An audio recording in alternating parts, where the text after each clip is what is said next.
tiene 2 más 2 hasta aquí adentro. O sacrificarán permanente que no sea tierra. Y 2 más 2.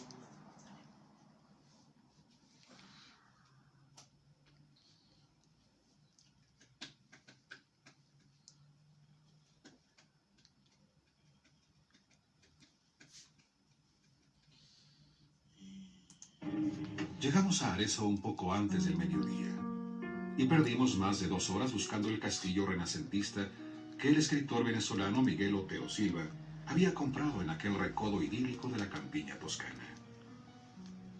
Era un domingo de principios de agosto ardiente y bullicioso, y no era fácil encontrar a alguien que supiera algo en las calles abarrotadas de turistas.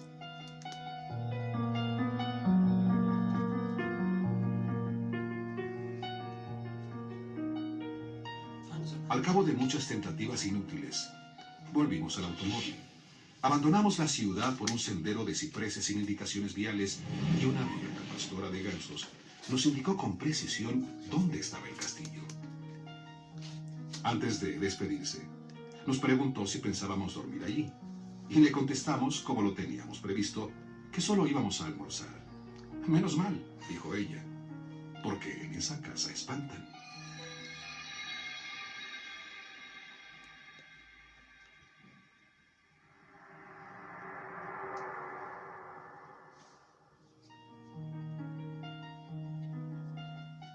Mi esposa y yo, que no creemos en aparecidos del mediodía, nos burlamos de su credulidad.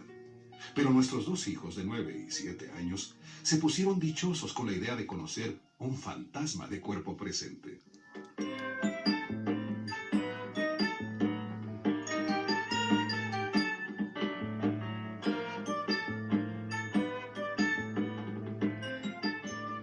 Miguel Otero Silva, que además de buen escritor era un anfitrión espléndido y un comedor refinado, nos esperaba con un almuerzo de nunca olvidar. Como se nos había hecho tarde, no tuvimos tiempo de conocer el interior del castillo antes de sentarnos a la mesa. Pero su aspecto desde fuera no tenía nada de pavoroso, y cualquier inquietud se disipaba con la visión completa de la ciudad desde la terraza florida donde estábamos almorzando. Era difícil creer que en aquella colina de casas encaramadas, donde apenas cabían 90.000 personas, hubieran nacido tantos hombres de genio perdurable.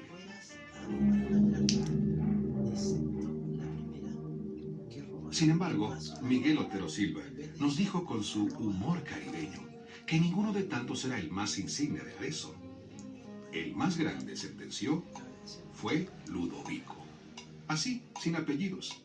Ludovico, el gran señor de las artes y de la guerra, que había construido aquel castillo de su desgracia y de quien Miguel nos habló durante todo el almuerzo.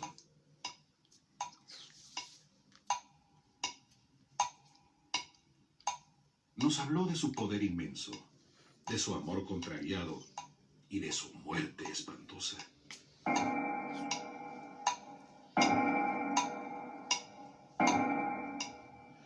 Nos contó cómo fue que en un instante de locura había apuñalado a su hermana en el lecho donde acababan de amarse, y luego asusó contra sí mismo a sus feroces perros de guerra que lo despedazaron a dentelladas.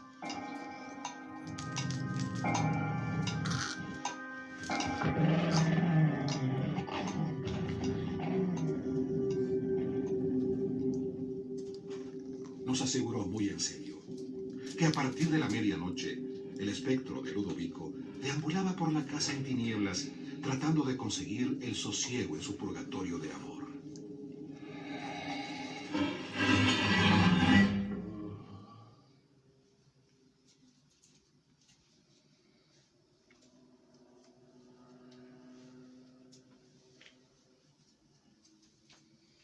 El castillo, en realidad, era inmenso y sombrío. Pero a pleno día, con el estómago lleno y el corazón contento, el relato de Miguel no podía parecer sino una broma como tantas otras suyas para entretener a los invitados.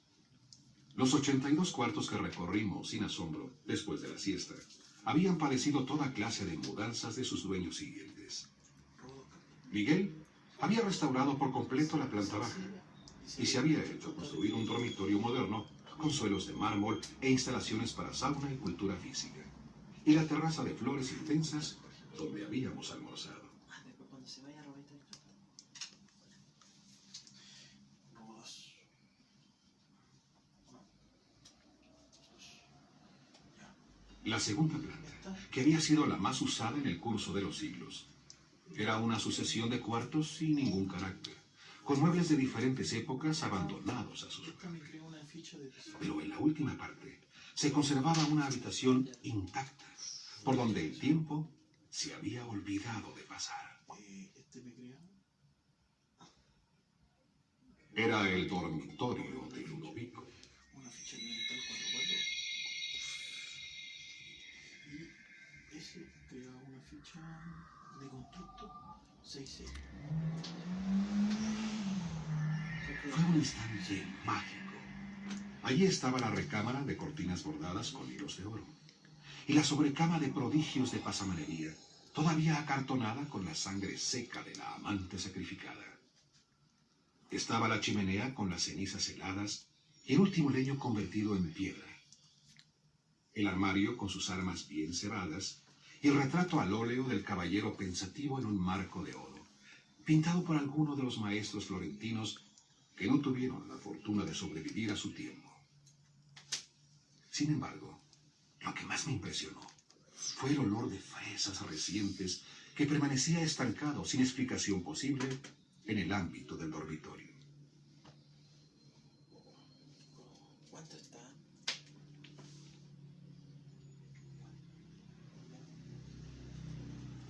No. Para allá.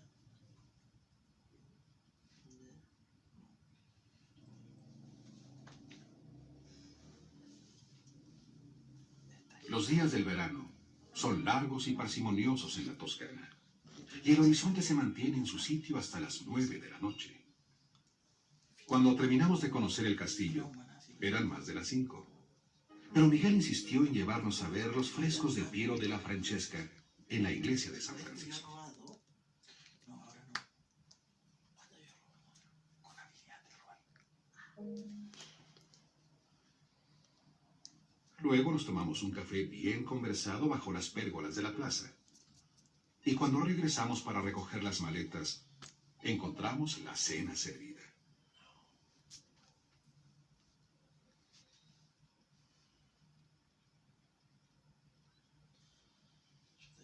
Voy a bajar cabrón.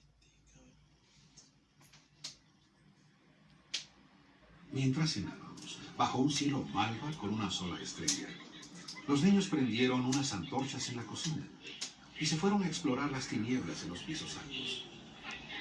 Desde la mesa oíamos sus galopes de caballos cerreros por las escaleras, los lamentos de las puertas, los gritos felices llamando a Ludovico en los cuartos tenebrosos. Robo una carta. Ahí se activa esa habilidad.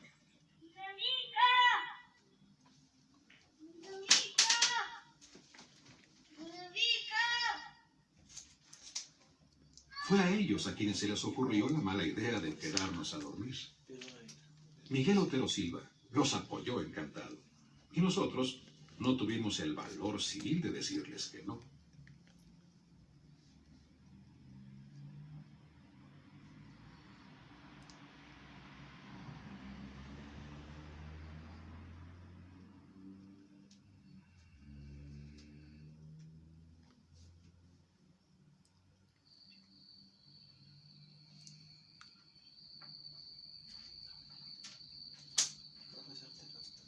Al contrario de lo que yo temía, dormimos muy bien mi esposa y yo en un dormitorio de la planta baja, y mis hijos en el cuarto contiguo. Ambos habían sido modernizados y no tenían nada de tenebrosos.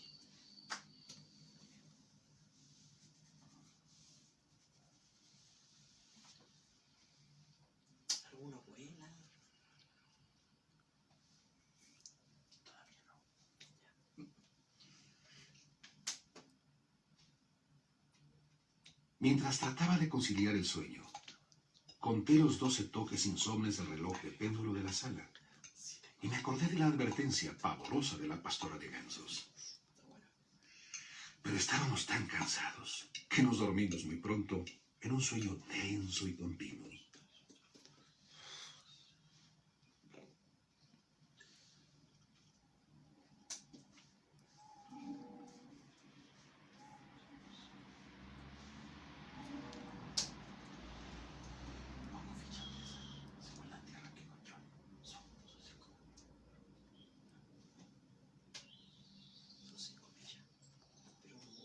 Desperté después de las 7 con un sol espléndido entre las enredaderas de la ventana. A mi lado, mi esposa navegaba en el mar apacible de los inocentes. ¡Qué tontería!, me dije, que alguien siga creyendo en fantasmas por estos tiempos. No, esta es 7.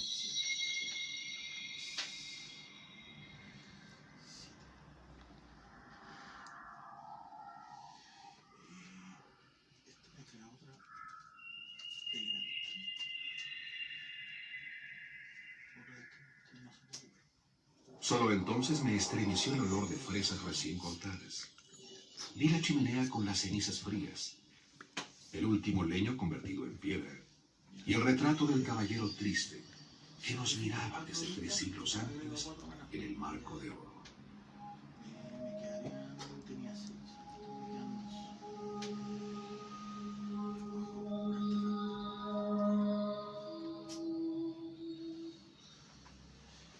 No estábamos en la alcoba de la planta baja, donde nos habíamos acostado la noche anterior, sino en el dormitorio de Ludovico, bajo la cornisa y las cortinas polvorientas, y las sábanas empapadas de sangre, todavía caliente, de su cama maldita.